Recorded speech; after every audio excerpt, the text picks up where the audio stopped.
Apple just unveiled the iPhone 17, but what they showed us might just be the beginning. Today we dig deeper, exploring hidden details, real trade-offs, and what's not in the spec sheet. This is everything Apple didn't tell you about iPhone 17.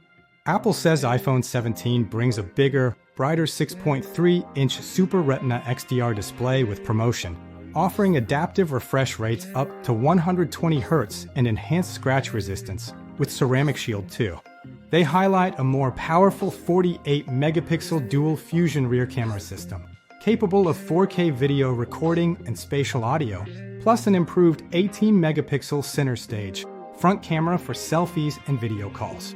Apple also claims the new A19 chip, built on TSMC's advanced 3nm process, makes it faster, supports all-day battery life up to 30 hours of video playback, and improves graphics, gaming, and overall performance. So yes, on paper, iPhone 17 sounds like a beast. But what they didn't shout from the rooftops, that's where things get interesting. Reports suggest the lineup includes a brand new ultra-thin model, sometimes codenamed iPhone 17 Air, potentially replacing the old Plus variant. This Air model may be as thin as 5.5 millimeters at its thinnest point, excluding the camera bump, making it arguably the thinnest iPhone to date.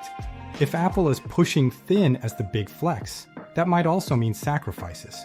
Always on battery drain, less room for cooling or big camera hardware, maybe even compromises in durability. Apple didn't exactly highlight that, nor the potential for weaker thermal performance under heavy use, despite some rumors hinting at cooled chamber designs to help with heat. Rumors suggest a brand new Apple-designed Wi-Fi 7 chip will power the iPhone 17, promising faster speeds, lower latency, and more reliable connections when paired with compatible routers.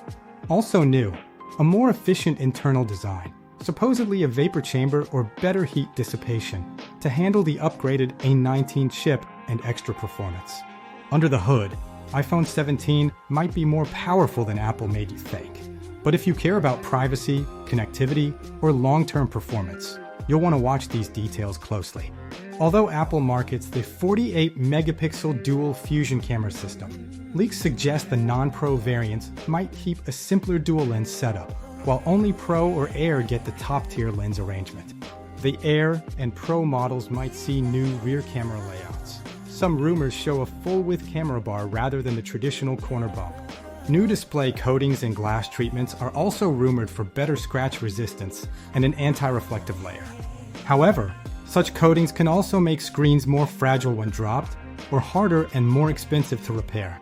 In short, Apple sells you the shiny specs, but these design changes could affect repairability, durability, or even camera versatility.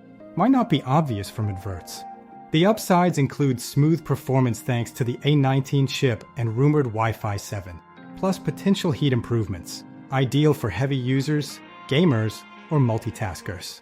You also get a slim and modern design.